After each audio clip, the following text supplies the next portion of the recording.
kita belajar tematik.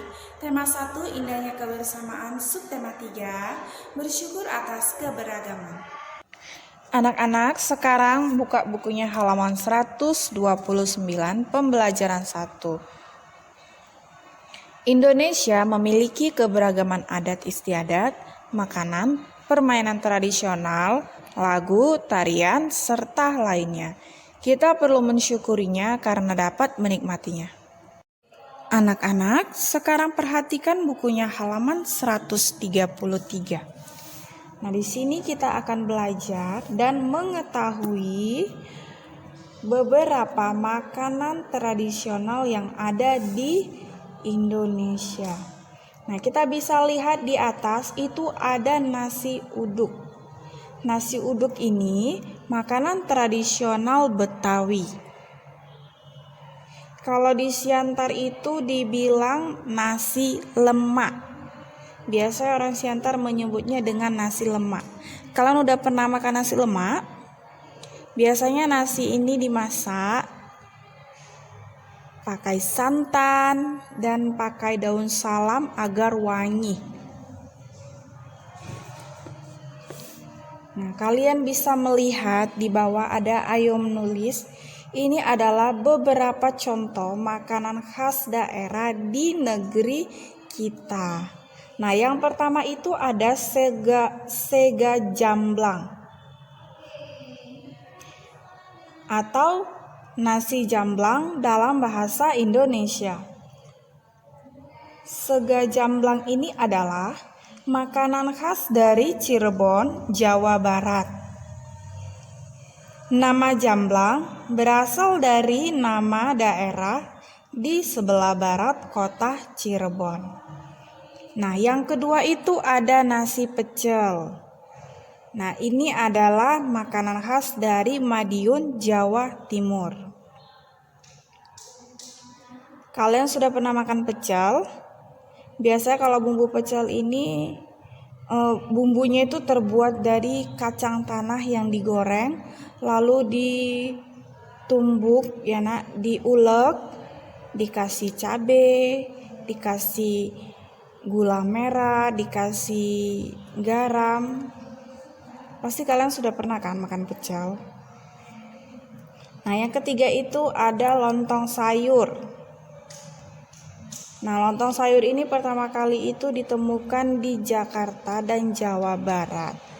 Nah, di Jakarta dan di Jawa Barat, lontong sayur ini dijadikan mereka sebagai menu sarapan favorit. Tetapi bukan hanya di Jakarta dan Jawa Barat saja, di Kota Pematang Siantar juga kan. Setiap pagi itu ada banyak orang jualan sarapan lontong sayur.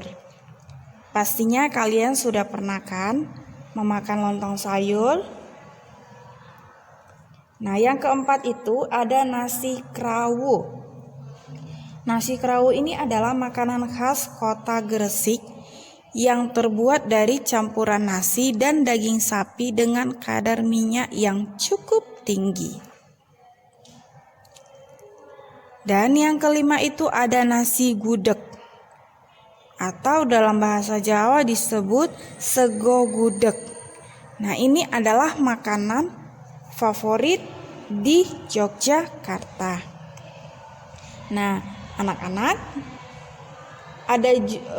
ada banyak ya makanan tradisional yang ada di Indonesia. Bukan hanya ini saja. Ada juga seperti soto Medan. Soto Medan itu juga termasuk makanan tradisional ya. Ikan mas arsik. Ikan mas arsik itu biasanya makanan khas untuk suku Batak. Nah, dari makanan tradisional yang disebutkan tadi, yang mana yang pernah kalian makan? Ayo. Anak-anak, sekarang perhatikan bukunya di halaman 139. Nah, di sini kita akan melihat beberapa contoh rumah adat. Yang pertama itu ada rumah gadang. Nah, ini rumah adat Sumatera Barat. Nah, yang selanjutnya yaitu rumah Aceh atau rumah adat Nanggro Aceh Darussalam. Dan yang selanjutnya yaitu Rumah Balai Batak Toba, atau biasanya kalau kita bilang di sini itu Rumah Bolon ya. Itu rumah adat Sumatera Utara. Selanjutnya yaitu Rumah Adat Tongkonan, Rumah Adat Provinsi Sulawesi Selatan atau suku Toraja. Nah, yang selanjutnya yaitu Rumah Adat dari Provinsi Maluku, yaitu Baileo. Dan yang selanjutnya ada Rumah Adat Bangka Belitung. Nah, anak-anak, ini hanya sedikit. Nah, jadi kalian bisa melihat beberapa rumah adat dari 34 provinsi sebagai berikut.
Anak-anak, sekarang perhatikan bukunya di halaman 142. Nah, di situ ada teks mozaik kreasi bersama. Kalian bisa baca di rumah, kalian baca teksnya, dan jangan lupa dijawab pertanyaannya. Itu ada 8 pertanyaan. Jadi, ini tugas kalian mengerjakan jawaban nomor 1 sampai nomor 8. Kalian bisa langsung kerjakan di buku ini ya, langsung dikerjakan di sini aja. Demikianlah pembelajaran kita hari ini. Jangan lupa belajar dan dikerjakan tugasnya ya. Bye.